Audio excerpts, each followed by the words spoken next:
8 and 2. And again, just at the outset, before I go into the scripted speech, just to thank all the deputies. I want to thank Deputy Fitzmaurice, and just to say it's not a government's intention to cause division by tabling a counter motion. Really do appreciate the constructive engagement you consistently have shown down the years with the peatlands in particular, and to thank Deputy Harkin as well for tabling this. And we need unity on this across the House. I want to thank. I've had good engagement over the weekend with most of our MPs. I haven't been able to speak to all of them, and there are genuine concerns there among our MEPs, Fianna Fáil, Fine Gael MEPs, and it's important to listen to those as well.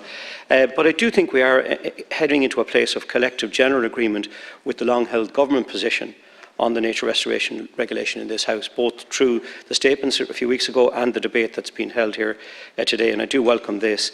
And the Sinn Féin amendment, I welcome that, and it's effectively cut and paste from our direction on the nature restoration around the issues of voluntary, the public participation.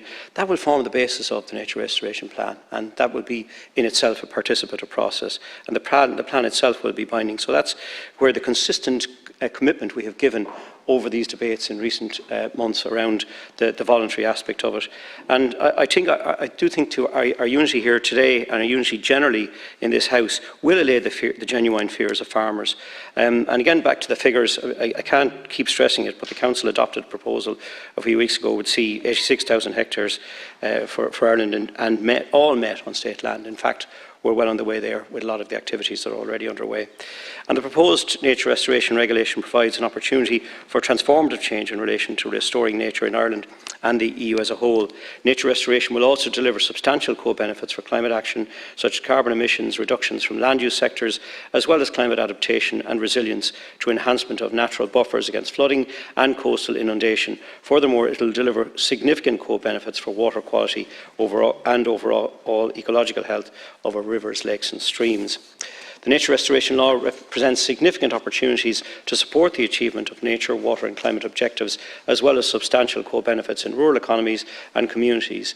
Its detail is, however, quite intricate, and the original drafting did not lend to clarity of objective, measurable outcomes or means of measurement, assessment or accountability. And this is why Ireland engaged closely with the EU Council and the Commission to develop a text that maintains the high ambition for nature set out by the EU Commission, while providing flexibility with regard to implementation at a national level by allowing Member States to define appropriate restoration measures to reach the targets through the preparation, content, assessment and review of the nature restoration plans. The Government has made several drafting proposals, and Deputy Harkin, I think we should thank the Irish as well as the Belgians and others for the negotiations.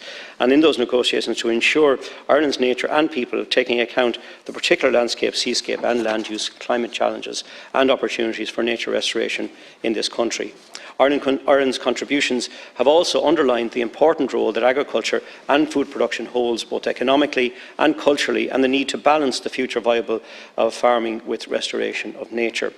Now, to turn specifically to the contents of farmers, I appreciate that there has been uncertainty arising from Article 9, which concerns agricultural ecosystems and particularly the requirement to fulfil targets relating to the restoration of drained peatlands in agricultural use. I know Deputy Harkin raised issues around Article 3.3 and 4.2, and she's absolutely right. They are, but we are working towards them.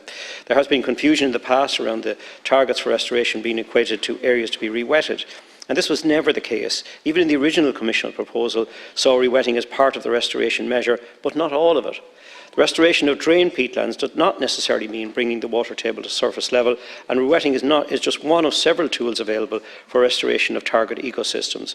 As my colleague Mr Calleary stated earlier, the definition of re-wetting proposed in the EU Council's general approach is the process of changing a drained peat soil towards a wet soil. There is no reference to water tables or land being permanently wet or pickled in this definition. In fact, this allows Ireland to determine for ourselves what re-wetting means in national circumstances.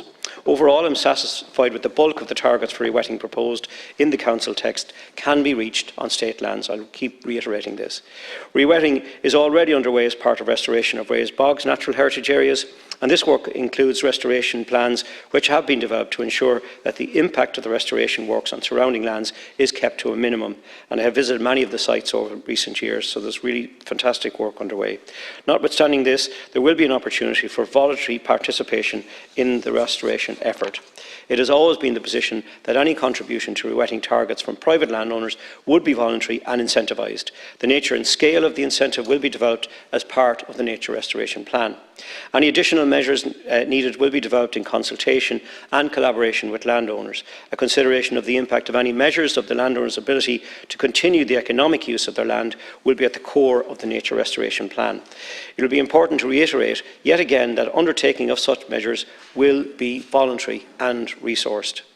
The development of the plan will require an all-of-government response, and each key department will have to undertake as a priority an analysis of the likely sectoral impacts in order to inform the coherent national impact assessment, including the economic costs arising as relevant.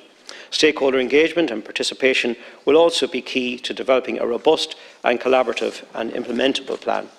The regulation, once ratified, will come into force by the end of the year, and Member States, including Ireland, will have 2 years to prepare our national restoration plans. And this plan will be developed in close partnership with stakeholders from every sector, and will encourage all interested parties to engage positively and constructively in that process. And then this goes back to the Sinn Féin requirement around public participation.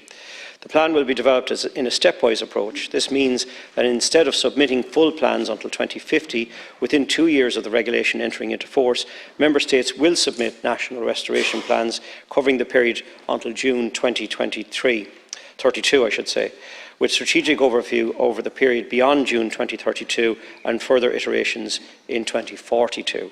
Knowledge gaps will need to be addressed, and this will form part of the plan. For terrestrial habitats, Member States will have until 2030 to determine 90% of the condition of the habitats. For marine habitats, 50% of the knowledge gaps will have to be closed by 2030.